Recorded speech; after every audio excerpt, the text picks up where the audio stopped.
Quiconque aime l'intérieur et la décoration le sait déjà, une pièce joliment aménagée commence par la finition des murs. Une pièce avec une personnalité nécessite un mur d'accentuation. Vous puisez l'inspiration partout pour un tel mur d'accentuation. Dans des bars branchés et des chambres d'hôtel, dans des magazines d'intérieur, sur des blogs et des sites internet. Mais est-il aussi possible de réaliser cette inspiration sur votre propre mur à la maison? Dans Sur le mur, nous l'essayons pour vous. Dans un coin non utilisé de notre studio, nous avons placé un nouveau mur. Et sur ce mur, nous faisons parler les photos inspirantes. Nous testons des produits et des techniques.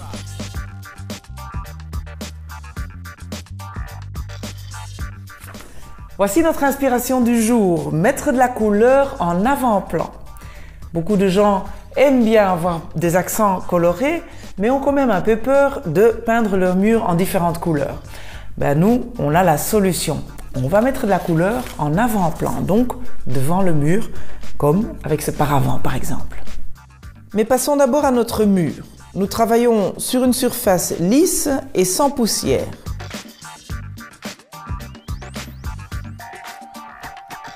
Et après ça, nous appliquons notre apprêt de peinture. Si vous avez décidé de peindre toute la chambre dans la même couleur, alors je peux vous conseiller d'utiliser un pulvérisateur de peinture. En voilà un. L'avantage, c'est que ça va beaucoup plus vite, c'est égal et vous allez gagner du temps. Ceci dit, moi j'ai un mur d'exemple, donc la différence en temps ne sera pas si importante, mais je veux quand même vous montrer comment fonctionne la machine. Alors, autre avantage, c'est qu'avec le rouleau, on risque de temps en temps d'avoir des détails ou des inégalités. Là, on n'aura plus de défauts.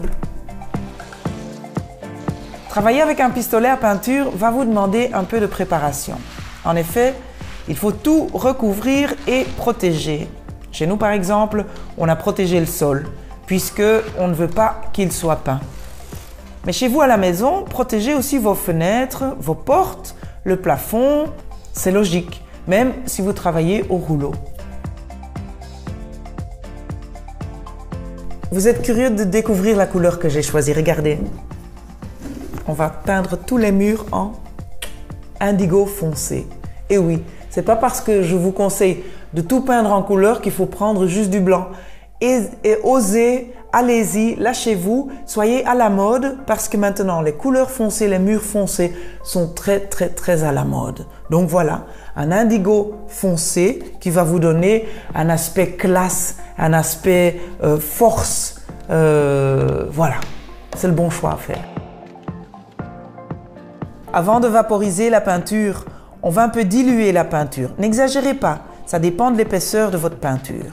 Et on va faire ça avec de l'eau, puisque c'est une peinture à base d'eau. Et ensuite, on mélange le tout.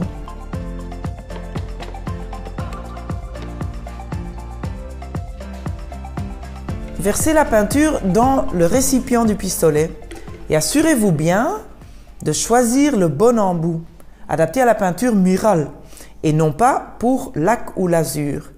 Prévoyez de préférence un entonnoir pour faire cela proprement. On peut alors visser le récipient au pistolet. Avant ça, vous pouvez encore diriger le tuyau d'aspiration. Si vous le dirigez vers l'arrière, vous allez travailler plutôt en hauteur, comme pour peindre un plafond par exemple, ou si vous le dirigez à l'avant, alors vous allez plutôt vaporiser vers le bas. On va commencer par s'exercer afin de se familiariser avec notre appareil. Et pour cela, j'ai un poster spécial. On peut mettre l'embout du pistolet à l'horizontale ou à la verticale. Si vous voulez par exemple pulvériser à l'horizontale, placez l'embout à l'horizontale. Sinon, c'est le contraire. Vous voulez faire des mouvements à la verticale, placez l'embout à la verticale. Mais on peut aussi choisir la largeur du jet. C'est ce qu'on détermine ici. Et on peut donc par exemple choisir de travailler sur une largeur plus petite.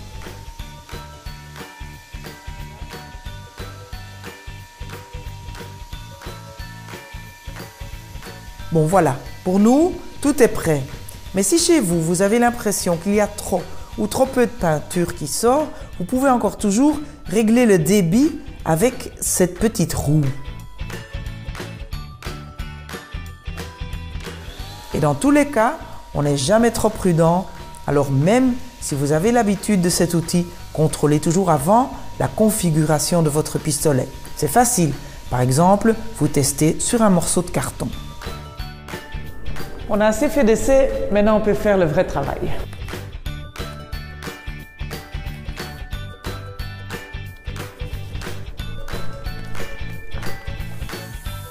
Il est bien de débuter sur les bordures.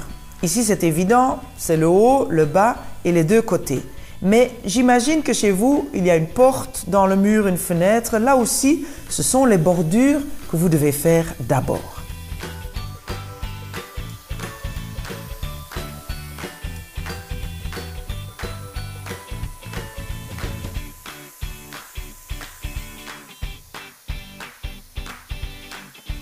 On pulvérise de haut en bas et ensuite on remonte en pulvérisant. Et on commence par le côté qui reçoit le plus de lumière.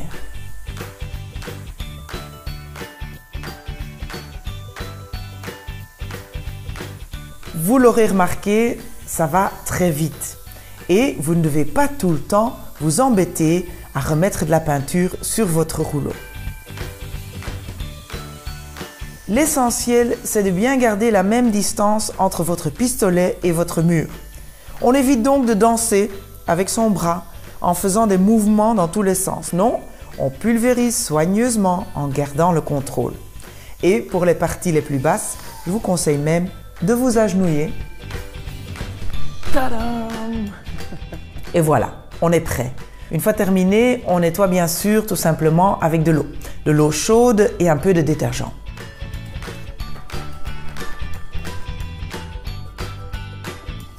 Et ce que je fais aussi à chaque fois, c'est de pulvériser un peu d'eau avec l'appareil, histoire de bien nettoyer les parties intérieures.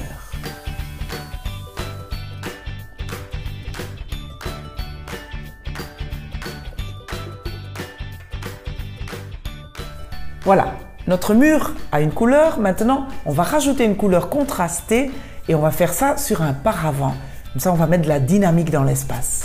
Pour peindre du bois, on utilise de préférence une laque. Et regardez la couleur que j'ai choisie, qui forme un bon contraste avec le mur. Et vous vous dites bien sûr, oh là là, Annabelle, tu exagères, hein?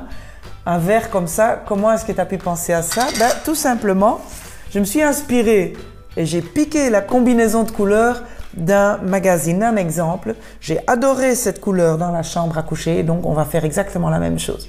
C'est si simple que ça. Je suis pas un génie, moi. Hein? Peut-être quand même un petit peu. On va réutiliser notre pulvérisateur. Cette fois, non pas parce qu'on veut couvrir de grandes surfaces, mais plutôt pour s'attaquer à ces nombreux petits coins et recoins. Vous pouvez évidemment le faire avec un pinceau, c'est sûr, mais vous le devinez, ça va demander beaucoup plus de travail pour être précis. Avec le pistolet, on va beaucoup plus vite. Ce paravent a déjà été peint. Donc, pour la préparation, on doit encore juste bien le frotter.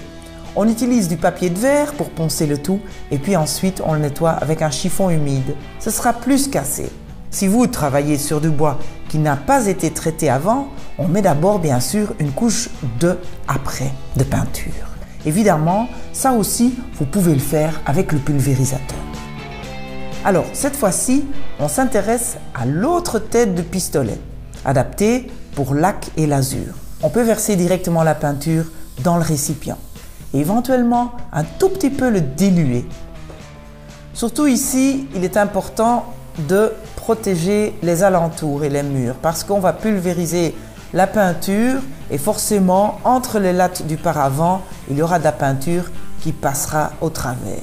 Donc vous comprenez que lorsqu'on peint le paravent, on va devoir protéger les murs. On n'en discute pas. On recouvre le tout. Peindre avec le pulvérisateur, ça devient forcément la partie la plus facile. Assurez-vous simplement de ne pas former une couche de peinture trop épaisse, sinon elle va se mettre à goûter.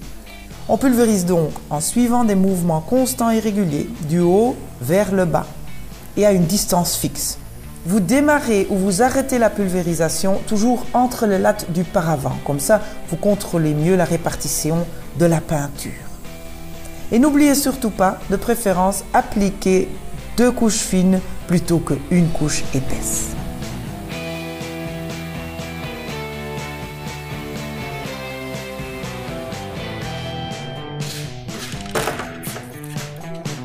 Voilà.